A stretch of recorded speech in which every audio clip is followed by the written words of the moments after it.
Correct timing and God's blessings. We need to maximize God's blessings in our lives. And to maximize God's blessings, we need to know not only what to do, how to do, but equally important, when to do. Ang gusto natin sa buhay natin ay ma-maximize yung blessings.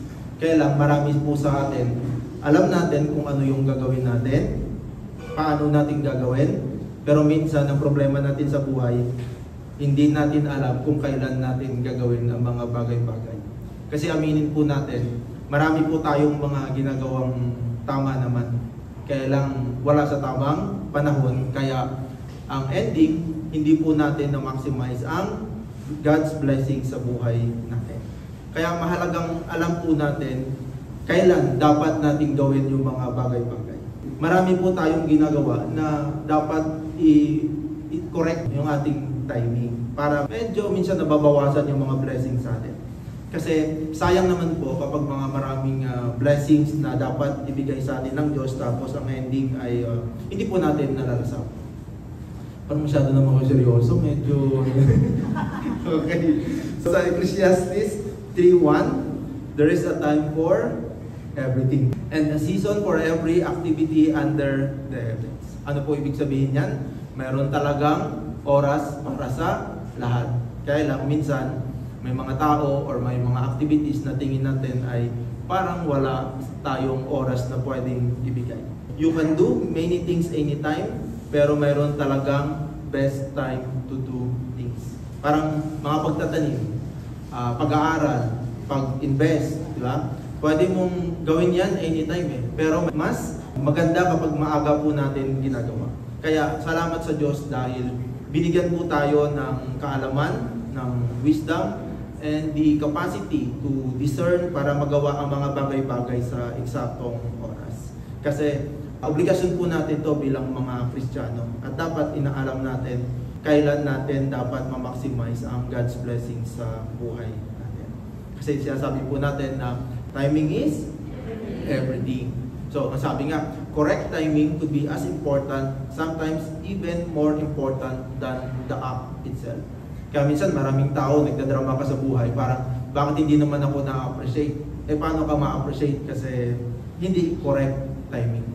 Yeah? Yung pwede ka sigurong tumulong sa mga kamag-anak mo na namatayan, na pumunta sa hospital, kaya lang nung dumating yung tulong mo, na-discharge na sila.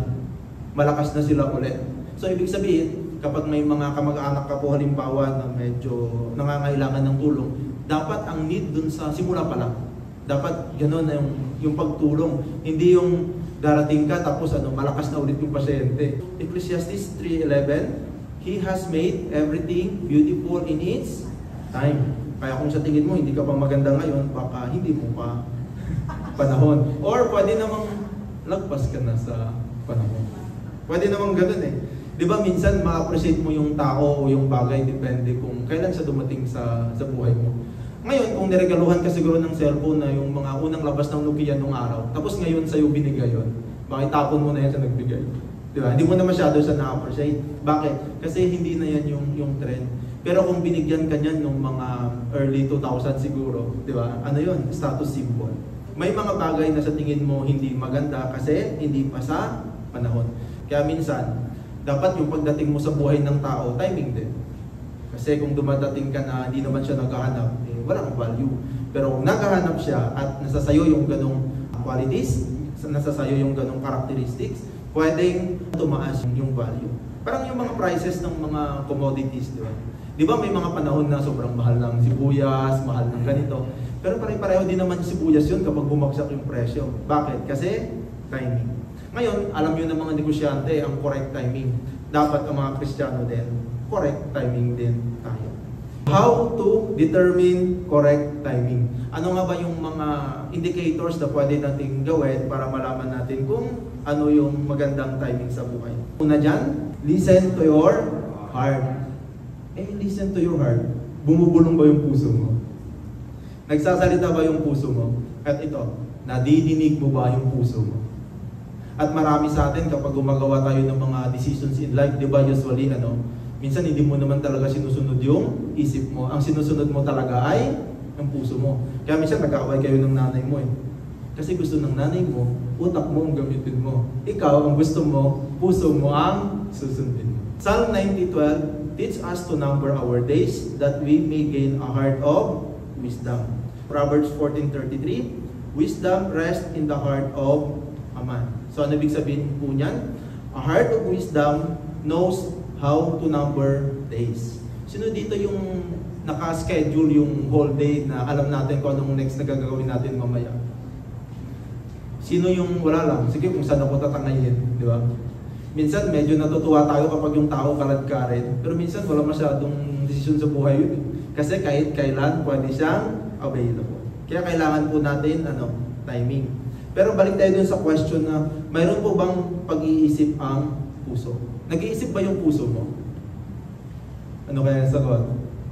Sino kayang nag-iisip ba yung puso natin o hindi?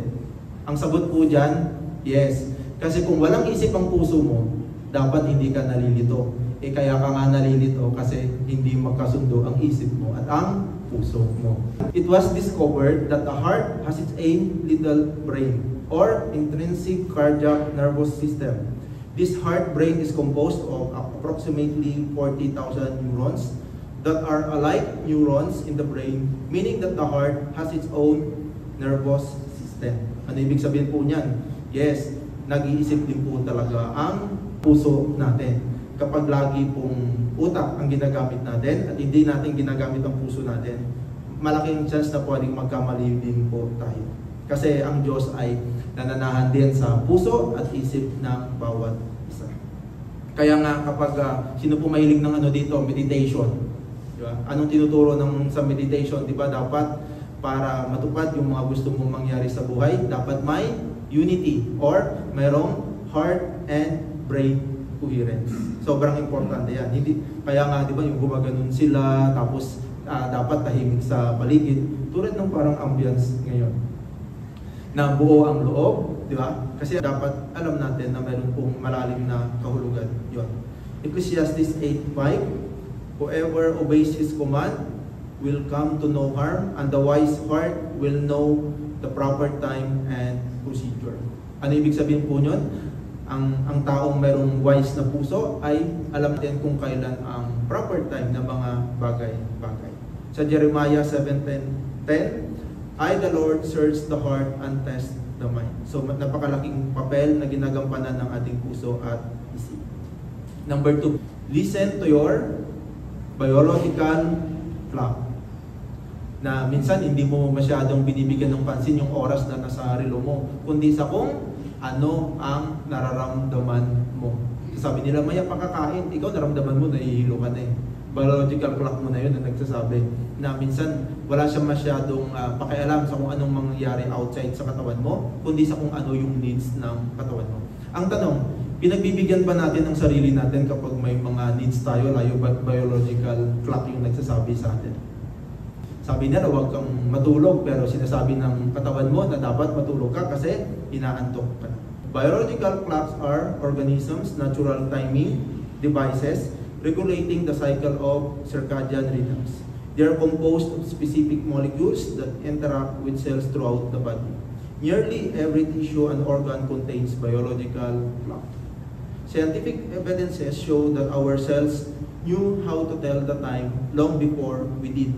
Di ba nung araw wala naman pong orasan? Diba? Pero alam ng mga tao kung kailan dapat gagawin ang mga bagay-bagay. Every cell in our bodies has its own very own clock. Ilan nga ba talaga yung cells meron sa katawan ng tao? There are trillion cells in the human body. Hindi ako naniniwala nung araw dyan kaya binilang ko. Nung napagod ako, naniwala na ako kasi di ba gano'n naman minsan, ang taong pagod, napipilitan ka na lang maniwala. Pero itong mas interesting mga kapatid, kung trillion cells ang katawan mo, bawat isang cell nun, kamukha mo. Ikaw din yun eh. Ibig sabihin may ilong din yun, may mukha din yun, may tainga din yun. Ganun siya. Ang cell na mayroon yun, trillion nun sa katawan mo, tapos yun ang mini version of you. Yeah? Kaya kung napapansin mo, yung mga body cells ng katawan ng tao, di ba, nagtatrabaho. Kaya nga kapag nagpa-check up ka, napapansin nyo, kapag inaano ng doktor yung dugo mo, di ba, yung tumutunog-tunog. Kasi yung mga cells mo, nagtatrabaho. At kapag yung mga cells mo nagtatrabaho, at ikaw hindi ka nagtatrabaho, anong resulta? Imbalance. At kapag may imbalance, kaya ka may imbalance kasi yung cell mo sa loob ng katawan mo nagtatrabaho, sa labas hindi nagtatrabaho, ang ending, magkakasakit ka ma. So, kasi marami naman sa mga sakit ng tao, ano yan pressure, stress. Pag pumipila ka sa Jollibee, tapos nagkukwentuhan ng mga sinundan mo, hindi nagmamadali, hindi ka pa naman late, di ba hindi ka naman nagagalit sa kanila? Pero kapag mabagal sila at nagmamadali ka, di ba usually nagagalit ka sa kanila? So, ano bang examples ng circadian rhythm? Una po dyan mga kapatid, kasama dyan yung bakit pag araw gising ka, tapos pag gabi bakit tulog ka? Sino nagsabi sa'yo na? Orasan? Napapansin niyo ba yan? How come na kapag alauna ng gabi, mas inaantok pa kaysa sa alauna ng hapon? Diba? Bakit? Yun ang body clock na nagsasabi sa'yo mga kapatid. At yung mga circadian rhythm na sinasabi po natin, yan ang tumutulong sa atin.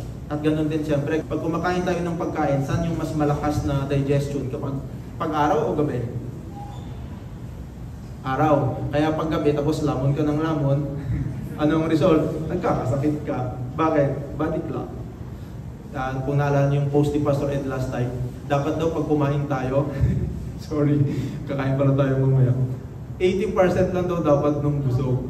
Hindi yung parang hinihimatay ka sa kakakain, tapos naghahanap ka ng pampatunaw after. Di ba? Maraming ganun, di ba? Parang todo ka ng kain, parang akala mo huling hapunan. Pero ang result daw nun mga kapatid, inaano mo yung katawan mo, pinaparusahan.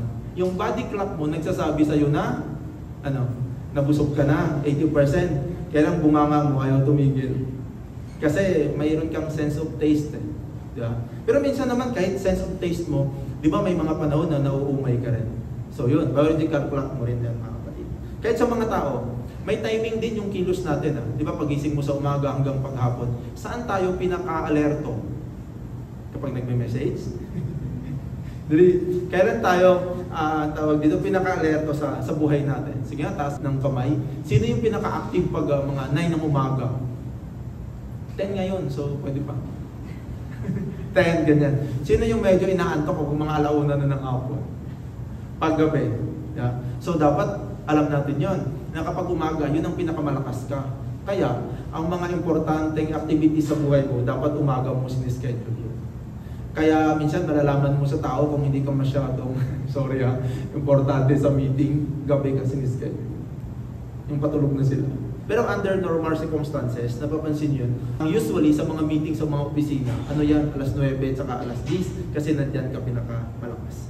At kung i-analyze mo yung buhay, sa medyo hapon na at gabi na, yun ang pinakamalaking instances sa buhay mo na naloko ka. Tingnan mo yun. Pag umaga, hindi ka masyadong naloloko dyan. Pag hapon, medyo mag-ingat-ingat ka na. Pag gabi, lalo. Gusto nyo patunay? Tingnan nyo mga statistics tungkol sa mga aksidente. Maraming aksidente ang nangyayari kapag pauwi kasi hapon.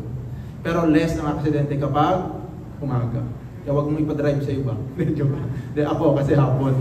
Pero sa totoo yan mga kapatid, mayroong pattern ng buhay na kapag sinusundan natin, mapaglabangan natin yan. So, understanding of this biological clock is very important in our daily lives. Number 3, learn from nature. Sabi sa Romans 1:20, for since the creation of the world, God's invisible qualities, His eternal power and divine nature have given clearly seen, being understood from what has been made, so that people are without excuse. Nature ay dapat, gawin po natin? Pag-aralan. Yung gravity patiently waits sa tao. So pag dinidisregard mo yung nature, minsan nananalo ka sa simula, pero sa katagalan, hindi ka rin mananalo. Kumakapit ka dyan sa sanga, sige, kaya mo yan sa simula, pero darating ang time, mangangawit ka rin, malalaglag ka pa rin, bababa ka rin, gravity pa rin yung nananalo. Ayaw mong kumain, sige, kaya mo pa yan, maghapon, kinabukasan, pero darating ang araw, kakain at kakain ka rin, nananalo pa rin ang law of nature. Kaya ang sabi nila, ang taong matalino, sumusunod ka dapat sa batas ng kalikasan. At marami tayong pwedeng pag-aralan sa nature, di ba? Sa Matthew 7:7, ask and it will be given to you, seek and you will find, knock and the door will be open to you. Kaya siguro pag hindi naman bubukas sa'yo yung mga right timing sa buhay, kasi hindi mo naman ini. Kasi sa nature, wala tayong kinikreate. Di ba lahat nilikha na ng Diyos? Nalala nyo sa message ni Pastor Ed last time, di ba? Yung mind natin ay parang receptor ng knowledge na makukuha natin sa environment. Pag medyo spiritual pa, consciousness, ganyan. So, Genesis 1:14-15, and God said, let there be lights in the vault of the sky to separate the day from the night, and let them serve as signs to mark sacred times and days and years. Yung mga ninuno po natin dati, napapansin nyo, wala silang di ba, compass. Tapos pupunta sila sa dagat. Sabi nila sa theory of relativity, kaya alam mo na nandito ka ngayon kasi sa mga bagay na nasa paligid mo. Diba? Kaya alam nyo na itong venue na to nandito kasi alam mo may Commonwealth dyan, may bahay ng alumni dyan, kaya alam mo na nandito. Pero pag nasa gitna ng dagat to at walang building dyan sa paligid mo, walang kalsada, baka hindi kayo makabalik dito sa same site na to kinabukasan. At mga ninuno natin, alam nila yan ng araw. Kahit wala silang compass, wala silang GPS, wala silang kung ano-ano. Ang tanong, ang galing nila, di ba? Ang mga stars ng araw, pinag-aaralan nila, tapos pinapanood nila yon. Tapos nakakuha sila ng pattern. Pero nung araw, yung mga ninuno po natin, ang tatalino nila, di ba? Nagkaroon po sila ng mga, imagine mo, ngayon ba pwede ka kayo maglayag sa dagat, tapos titingnan mo lang mga bituin? Ibig sabihin, mayroon pong patterns, mayroon pong timing.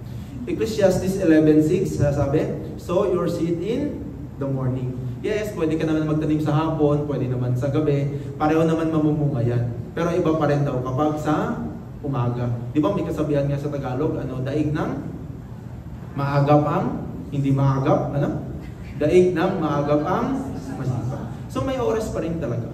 Kaya nga sabi nila, may kasabihan din na the early bird, catches the worm. Maganda yun kung ikaw yung bird, pero malas mo pag ikaw yung worm. So ibig sabihin minsan, hindi yan paunahan, kundi sabihin, sino yung right timing ang dumating sa tamang panahon, mga kapatid. Kasi mayroong season. Halimbawa sa Pilipinas, di ba mayroon namang dito, malakas yung mga ulan. Tapos sa mga Pilipino, kapag umuulan, parang takang-taka ka bakit umuulan. Anong buwan sa Pilipinas ang pinakamaulan? August, mga kapatid. So, ang sinasabi nga ni Pastor Ed, may mga bagay ka na iwasan kapag August. Mga ninuno natin dati, kapag medyo mabagyo, malakas yung current. Ang current, ibig sabihin niya, nagmumove. Currency. Kaya yung pera, ganun din dapat. Nagmumove. Pag nilalagay mo lang yung pera sa alkansya, kung sinisilip mo bukas, that's pa rin yung value niya. Kasi hindi siya umalis. So, anong iwasan mo kapag August? Mga paglalayag, mga pagbabakasyon, diba? Yung mga sobrang mabibilis na pagdadrive. Kasi, well, may mga nagsasabi na, ako nga binibilisan ko, hindi naman ako na-aksidente. O siguro, nakaligtas ka rin. Pero kung titingnan mo na all things equal, iba pa rin yung sumusunod ka sa batas ng kalakasan. Sa Pilipinas, marami ding piyesta kapag maraming piyesta sa Pilipinas? May, di ba? Bakit hindi April o di March? Summer din naman yun. Bakasyon din naman. Alam mo bakit? Kasi ang June, tanim. Pag May, dapat kain ka ng kain. Hindi naman ibig sabihin nun na May ka kumain tapos June ka magugutom. Ang ibig sabihin nun, sa dami ng kainan, dapat nag-iipon ka na ng mga protina sa katawan mo para pag panahon ng tagtanim, sa dating ng June, mayroon kang lakas. Ngayon, may party, May, hindi ka pupunta, diet ka ng diet. Pag June, wala, hindi mo kayo mag-araro, magtanim kasi nanghihina yung katawan.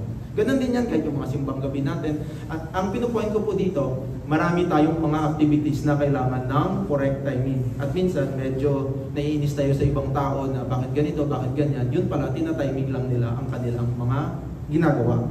Job 8:8, our ancestors were wise, so learn from them. Sabi nga nila, gano'ng katanda ang universe? 13 billion years. Hindi rin ako agree dyan. Anong ginawa ko? Binilang ko. Pero nung napagod ako, nag-agree na ako. Di ba? So, kung 13 billion years ang edad ng universe, tapos ikaw ay wala ka pang 100 years old, hindi ka mauubusan ng pag-aaralan sa mundo.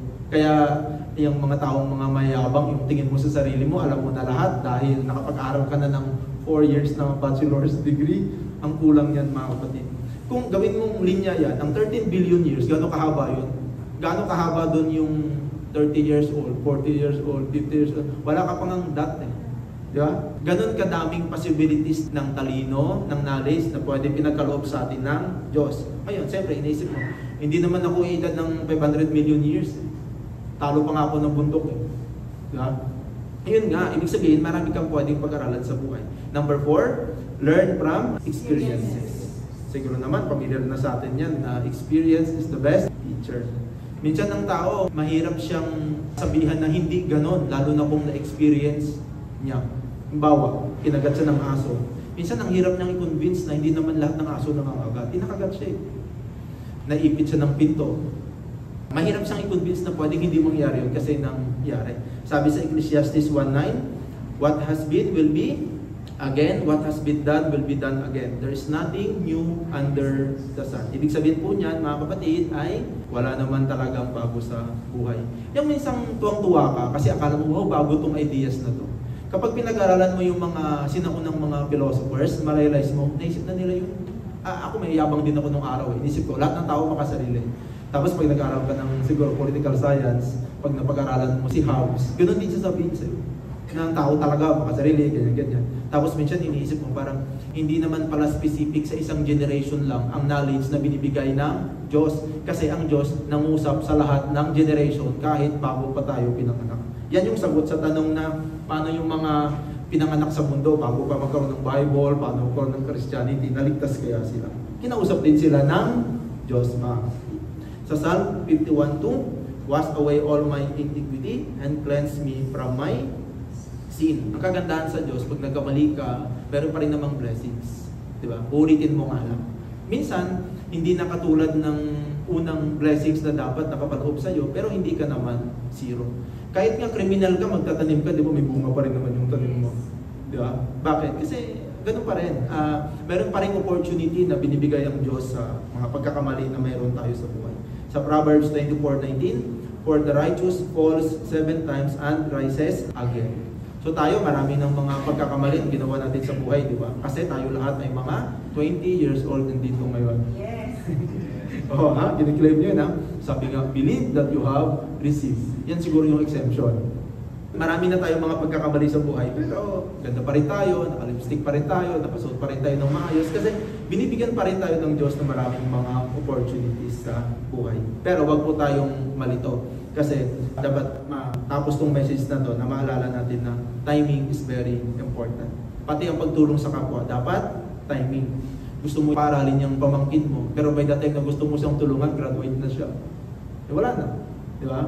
Gusto mong bilhan ng gamot ng magulang mo, pero by the time na pupunta ka sa Mercury, wala. Sa punerarya na siya. Wala na. Di ba? So, timing is very important. Sa 2 Corinthians 8:11, now finish the work so that your eager willingness to do it may be matched by your completion of it according to your means. Powerful yung mga deadline, di ba? At marami sa atin, ang deadline ay equals correct timing. May deadline na eh, isa wala ka na. Kasi pag bukas mo pa sinubmit ang mga deadline mo, ano nangyayari? Kahit sa mga bayaran mo sa kuryente, sa credit card, sa mga submission mo ng papers sa school, mayroon na pong penalty. Di ba? Kahit yung mga activities, yan, may mga FIBA tayo, Olympics, ganyan. Imagine mo kung yung venue ng Olympics natapos mo after the event. Malaking ano yan, di ba? Malaking stress ang binigay mga kapatid. Kaya, malaking bagay yung right timing. Number 5, listen to advice. At kapag listen to advice, mayroon kang dapat pinapakinggan. At ang sinasabi ni Pastor Ed, dapat pinipili mo rin kung sinong pinapakinggan mo. Kasi hindi lahat ng kausap mo may mapapalama. Kaya wala ka masyadong natutunan sa buhay. Kasi 80% ng kausap mo, yung mga topic, sabi nga, mga birthday ni Sharon, kailan siya sahod sa paluwagan, ano kaya mangyari sa ending mamaya, ganoon din. Kaya ang sabi ni Pastor Ed, di ba, sa mga panahon na medyo matagal ka nang nakipag-usap sa isang tao, tapos wala ka namang natutunan, medyo dapat nag-a-adjust ka niya. Kasi, paano ka makinig sa advice kapag yung kausap mo ay wala ka namang mapapala? Naalala nyo nung panahon ng pandemic, di ba marami sa atin doon kung ano mga sinasabi ni Pastor Ed, di ba yun yung ginawa natin, nag-ipon tayo ng alcohol, hanggang sa ngayon, di mo na masyadong nagagamit. Nag-ipon ka ng kung mga ano-ano, may mga gamot, ganyan-ganyan. Pero at the end of the day, tama pa rin yung ginawa natin. Kasi minsan kapag may mga calamity, may mga pandemic, parang may mga sinasabi yung mga taong mga matatalino na parang ayaw mo maniwala. Pero minsan naniniwala ka na lang dahil sa kanilang mga track record. Ganon yung ano natin, batayan natin. Halimbawa, may sinasabi si Pastor Ed minsan, tapos feeling natin parang hindi ko mag-gets to. Pero kung maaalala mo na, ay hindi, may track record to. Ang ginagawa naman niya para sa kabutihan sa ministry, pwede ko paniwalaan kahit medyo minsan hindi ka kaagad agree. Kasi maraming bagay sa mundo, hindi mo agad maintindihan sa unang tingin. Jeremiah 29:11-12, "For I know the plans I have for you, declares the Lord, plans to prosper you and not to harm you, plans to give you hope and a future." Ulitin ko, hindi lang po yan kung ano ang ginagawa mo, paano mo ginagawa, kundi kung kailan mo ginagawa. Kaya yung mga taong prosperous, baka timing. Mga taong hindi nasaktan, baka timing. Mga taong hindi nawalan ng pag-asa, baka may timing. Always ask God for guidance to maximize blessings through correct timing. Na duty po ng bawat isang Kristiyano.